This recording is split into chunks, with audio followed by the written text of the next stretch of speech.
हरियाणा की हर अपडेट के लिए बेल आइकन दबाएं और सब्सक्राइब करें STV हरियाणा न्यूज। योगी आदित्यनाथ जी हमारे साथ जुड़े हैं।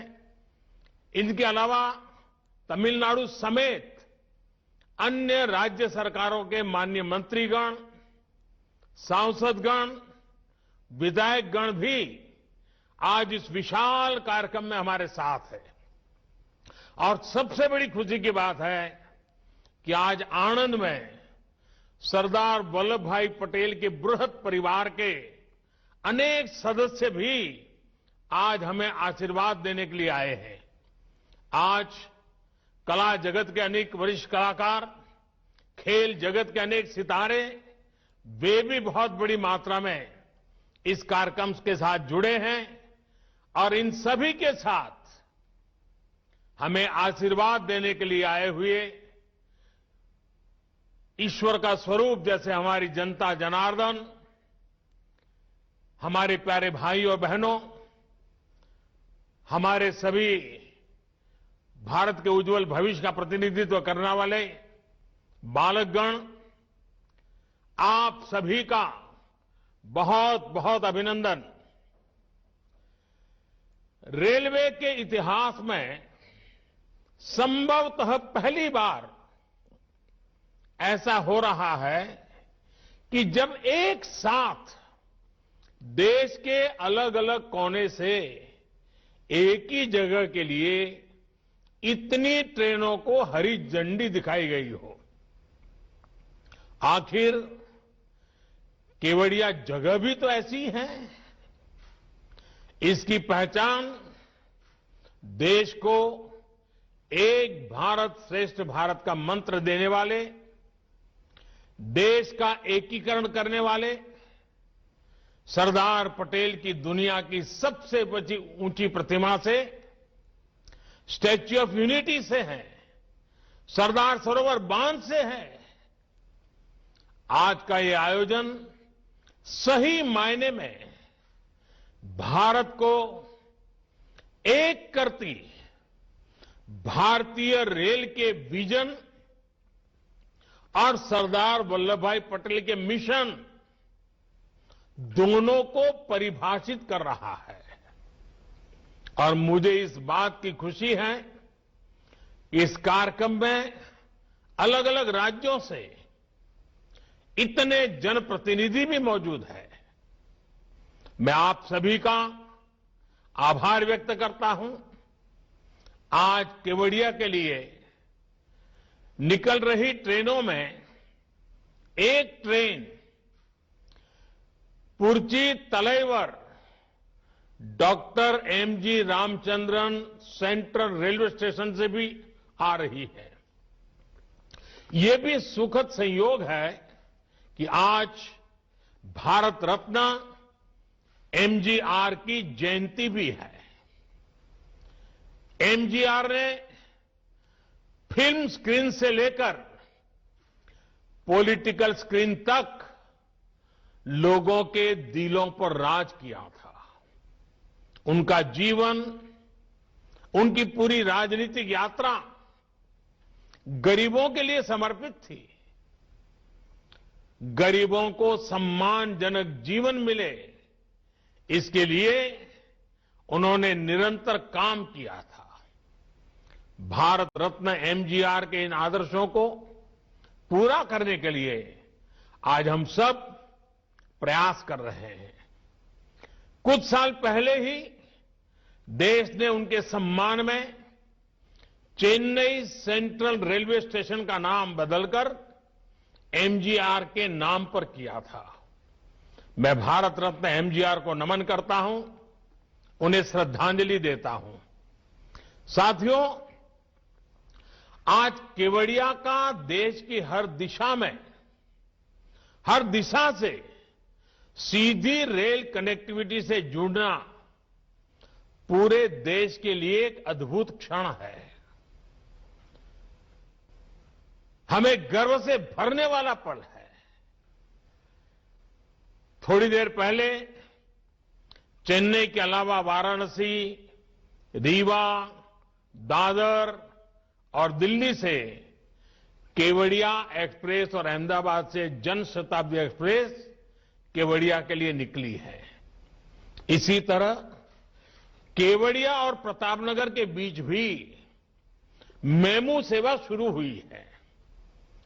डभोई चांदोद रेल लाइन का चौड़ीकरण और चांदोद केवड़िया के बीच की नई रेल लाइन अब केवड़िया की विकास यात्रा में नया अध्याय लिखने जा रही है। और आज जब इस रेलवे के कार्यक्रम से मैं जुड़ा हूं तो कुछ पुरानी स्मृतियां भी ताजा हो रही है। बहुत कम लोगों को मालूम होगा कि बड़ौदा और डभोई के बीच में नैरोगेज रेलवे चलती थी।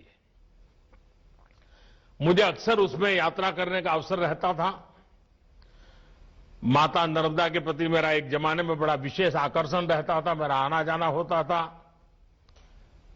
जीवन के कुछ पल मां नर्मदा की गोद में बिताता था। और उस समय इस नैरोगेज ट्रेन से हम चलते थे। और ये नैरोगेज ट्रेन का मजा ये था कि आप उसकी स्पीड इतनी धीमी होती थी, कहीं पर भी उतर जाइए, कहीं पर भी उसमें चढ़ जाइए, बड़े आराम से। इवन कुछ पल तो आप साथ साथ चले तो ऐसे लगता है कि आपकी स्पीड ज्यादा है। तो मैं भी कभी इसका मजा लूटता था, लेकिन आज वो ब्रॉडगेज में कन्वर्ट हो रहा है। इस रेल कनेक्टिविटी का सबसे बड़ा लाभ स्टैच्यू ऑफ यूनिटी देखने आने वाले टूरिस्टों को तो मिलेगा ही। ये कनेक्टिविटी केवड़िया के आदिवासी भाई बहनों का जीवन भी बदलने जा रही है। ये कनेक्टिविटी सुविधा के साथ साथ रोजगार और स्वरोजगार के नए अवसर भी लेकर आएगी। ये रेल लाइन मां नर्मदा के तट पर बसे करनाली, पोइचा और गरुड़ेश्वर जैसे आस्था से जुड़े महत्वपूर्ण स्थानों को भी कनेक्ट करेगी। और ये बात सही है, ये पूरा क्षेत्र एक प्रकार से स्पिरिचुअल वाइब्रेशन से भरा हुआ क्षेत्र है। और इस व्यवस्था के कारण जो आमतौर पर आध्यात्मिक गतिविधि के लिए यहां आते हैं, उनके लिए तो बहुत ही एक प्रकार था, ये बहुत बड़ी भेंट सौगात है। भाइयों और बहनों, आज केवड़िया गुजरात के सुदूर इलाके में बसा एक छोटा सा ब्लॉक नहीं रह गया है, बल्कि केवड़िया विश्व के सबसे बड़े टूरिस्ट डेस्टिनेशन के रूप में आज उभर रहा है।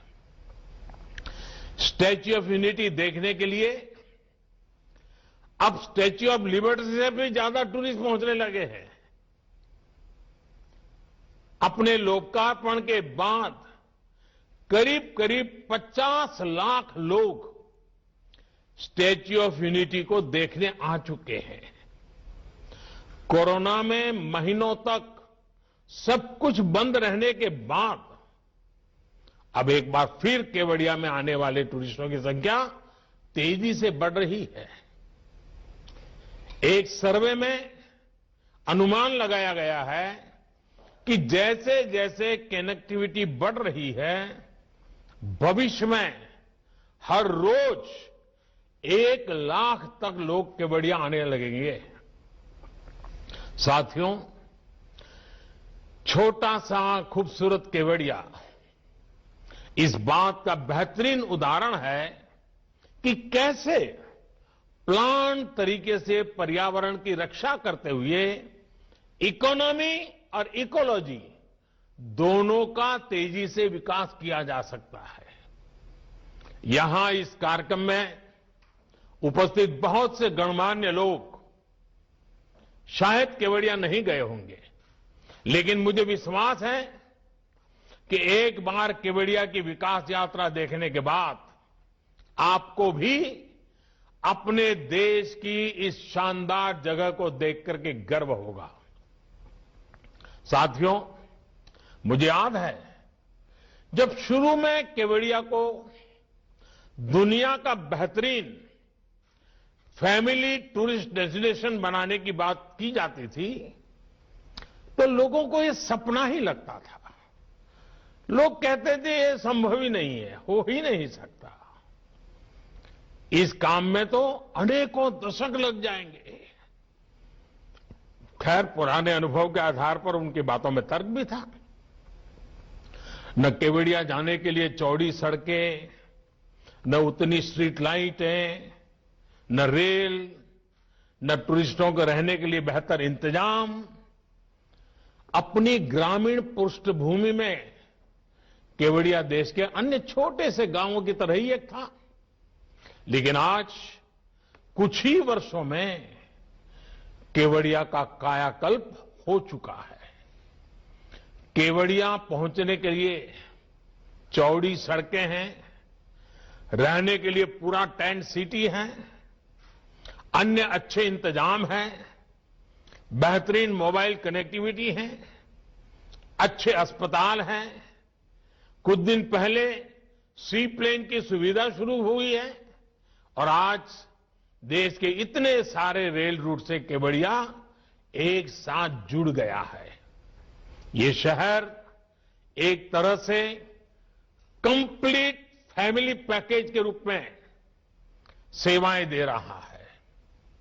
स्टैच्यू ऑफ यूनिटी और सरदार सरोवर बांध की भव्यता, उनकी विशालता का एहसास आप केवड़िया पहुंचकर ही कर सकते हैं। अब यहां सैकड़ों एकड़ में फैला सरदार पटेल जूलॉजिकल पार्क है, जंगल सफारी है। एक तरफ आयुर्वेद और योग पर आधारित आरोग्य वन है, तो दूसरी तरफ पोषण पार्क है। रात में जगमगाता ग्लो गार्डन है, तो दिन में देखने के लिए कैक्टस गार्डन और बटरफ्लाई गार्डन है। टूरिस्टों को घुमाने के लिए एकता क्रूज है, तो दूसरी तरफ नौजवानों को साहस दिखाने के लिए राफ्टिंग का भी इंतजाम है। यानी बच्चे हो, युवा हो या बुजुर्ग, सभी के लिए है, बहुत कुछ है। बढ़ते हुए पर्यटन के कारण यहां के आदिवासी युवाओं को रोजगार मिल रहा है। यहां के लोगों के जीवन में तेजी से आधुनिक सुविधाएं पहुंच रही है। कोई मैनेजर बन गया है, कोई कैफे ओनर बन गया है, कोई गाइड का काम करने लगा है।